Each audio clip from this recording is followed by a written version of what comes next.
मित्रों नमस्कार। हम अपनी भगवद गीता की विवेचना की बात आगे ले चलेंगे आज, लेकिन इससे पहले एक थोड़ा सा विषयांतर करते हुए मैं वह दृश्य आपके सम्मुख उपस्थित करना चाहती हूँ। दृश्य ये है कि भगवद गीता का समय जब आया तो युद्ध की परिस्थिति है।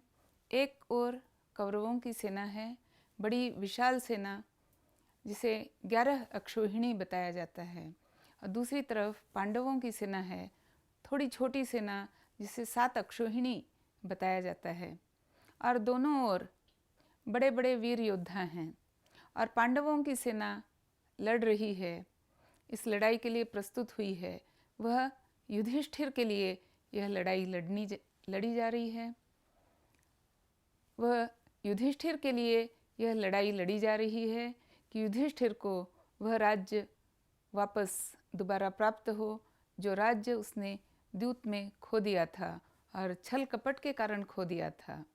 लेकिन अब उसी छल कपट के अंतर्गत दुर्योधन उसे वापस नहीं दे रहा है, तो युधिष्ठिर और सारे पांडव और उनके सारे मित्र परिवार ये ठान लेते हैं कि अब ये लड़ाई लड़नी है। लेकिन मित्रों, इस पूरे प्रकरण में, इस पूरे प्रसंग में और पूरे महाभारत में युधिष्ठिर का जो चरित्र है, युधिष्ठिर का जो स्वभाव है, वह हमारे सामने किस प्रकार से उभरता है। तो हम आज थोड़ा सा विषयांतर करते हुए युधिष्ठिर को समझने का प्रयास करेंगे, थोड़ा सा उन कथाओं के माध्यम से जो कथाएं हमें उसी महाभारत में पढ़ने को मिलती हैं। तो मेरे 2-3 प्रिय प्रसंग हैं महाभारत में, जहाँ पर युधिष्ठिर का स्वभाव बड़ी स्पष्टता से हमारे सम्मुख आता है। ये तो हम सभी जानते हैं कि युधिष्ठिर 5 पांडवों में सबसे बड़ा भाई है, बल्कि 5 पांडव और 100 कौरव मिला करके जो 105 राजकुमार, कुरुवंश के राजकुमार जो हैं, उन सबों में वो सबसे बड़ा है। लेकिन उसकी विशेषता यहाँ समाप्त नहीं होती है। वह बड़ा होने के साथ साथ वह बड़ा धर्मज्ञ भी है, वह बड़ा नीतिवान भी है, वह बड़ा सोच विचार वाला और वह बड़ा ही न्यायपरायण व्यक्ति है। और उसकी जो न्याय बुद्धि है वही अंत तक युधिष्ठिर के चरित्र को एक बहुत उज्जवल चरित्र के रूप में हमारे सामने प्रस्तुत करती है। तो मित्रों, मैं ये छोटी सी कथा जो महाभारत से ही हमने पढ़ी है या सीखी है, लेकिन उस कथा का महत्व बहुत है। तो ये युधिष्ठिर के थोड़े से बालपन की कथा है, जब वह राजकुमार है और ये सारे राजकुमार, कुरुवंश के ये सारे राजकुमार अभी अपने गुरु कृपाचार्य से आरंभिक शिक्षा ग्रहण कर रहे हैं। अभी उनकी शस्त्रास्त्र की शिक्षा आरंभ नहीं हुई है, वो होने वाली है कुछ समय के पश्चात, लेकिन बाकी शिक्षा, संस्कारों की शिक्षा, व्यवहार की शिक्षा अभी वे ग्रहण कर रहे हैं।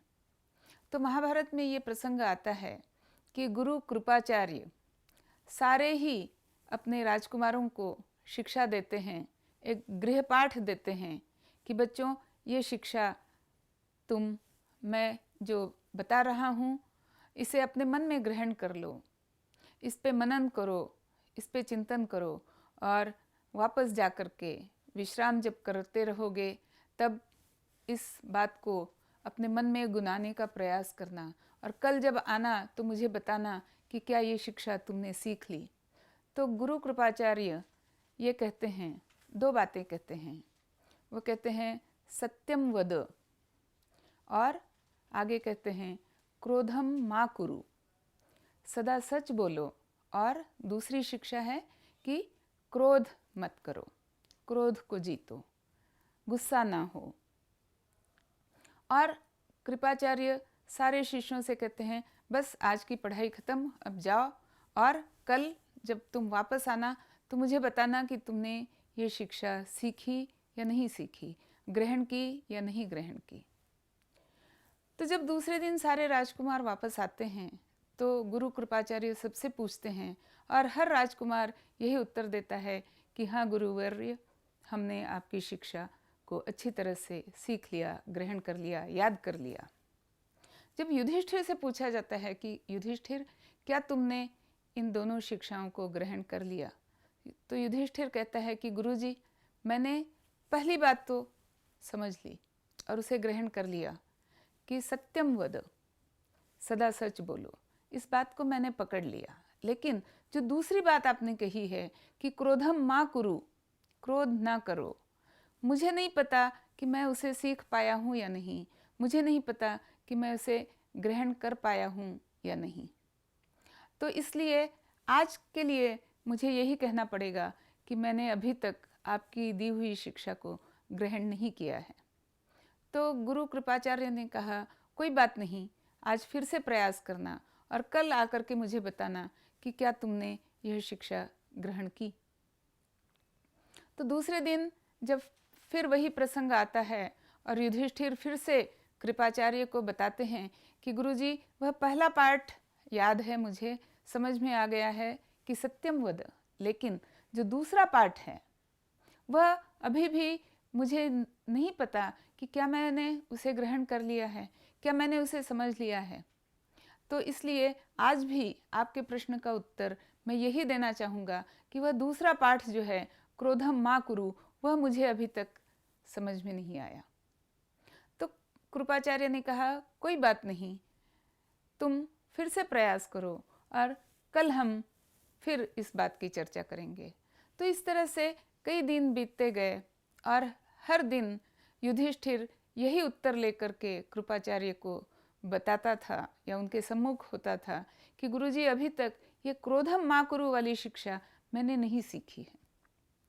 तो एक दिन ऐसा हुआ, जब कई दिन बीत गए तो कृपाचार्य को बड़ा क्रोध आ गया और उन्होंने युधिष्ठिर को बड़ी डांट लगाई और कहा, इतनी सीधी सी बात, इतनी छोटी सी बात जो बाकी सारे राजकुमार ना जाने कब के सीख चुके, और इतनी छोटी सी बात को, 3 शब्दों की तो बात है, क्रोधम मा कुरु, बस इतनी छोटी सी बात को सीखने में तुम इतनी देर लगा रहे हो, कैसे हो तुम राजकुमार, कैसे तुम राज्य करने वाले हो। और इस प्रकार बहुत प्रकार से कृपाचार्य ने बड़ी जोर से डांट और फटकार युधिष्ठिर को लगाई और युधिष्ठिर बड़े शांत भाव से सारी डांट को, सारी फटकार को सुनते रहे। और जब कृपाचार्य ने अपनी सारी बातें कह ली, अपना सारा गुस्सा, जो सारा उबाल था उनके अंदर, वो सारा जब प्रकट कर दिया और जब उनकी सारी बातें समाप्त हो गई और जब वे चुप हो गए, जब वे रुक गए, तो युधिष्ठिर ने कहा, गुरुजी, हाथ जोड़कर कहा, गुरुजी, मुझे ऐसा लगता है कि अब मुझे यह शिक्षा समझ में आ गई। क्यों? कि आपने इतनी बातें मेरे से कही, इतना आपने मुझे डांटा, इतने मेरे ऊपर लांछन लगाए, इतना मुझे नासमझ कहा, लेकिन फिर भी मुझे क्रोध नहीं आया, अंदर से मैं शांत रहा, मैं क्रोधित नहीं हुआ। तो गुरुजी, अब मैं समझता हूँ कि मैंने अब इस बात को सीख लिया है कि क्रोधम मा कुरु का अर्थ क्या होता है।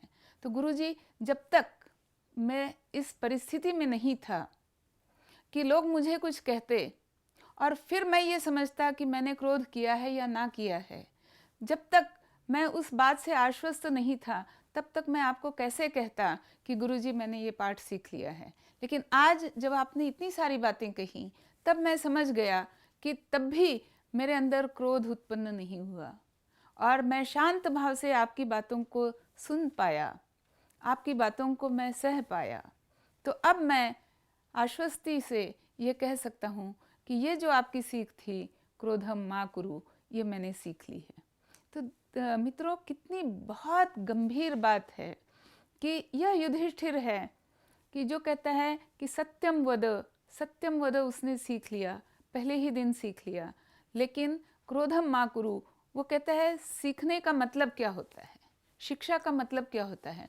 और ये एक बहुत गंभीर बात मैं आपके सामने भी रखना चाहती हूँ कि हम भी स्कूल में गए, हमने भी कई बातें पढ़ी और हम भी आज बच्चों को स्कूल में जाते हुए देखते हैं, हम बच्चों को कई बातें स्कूल में पढ़ते हुए देखते हैं, लेकिन हम कब अपने बच्चों को ये बताते हैं कि बेटे या बेटी, जब तुम आचरण में किसी बात को उतारो तभी वह शिक्षा सिद्ध होती है, तभी वह शिक्षा फलदायी होती है।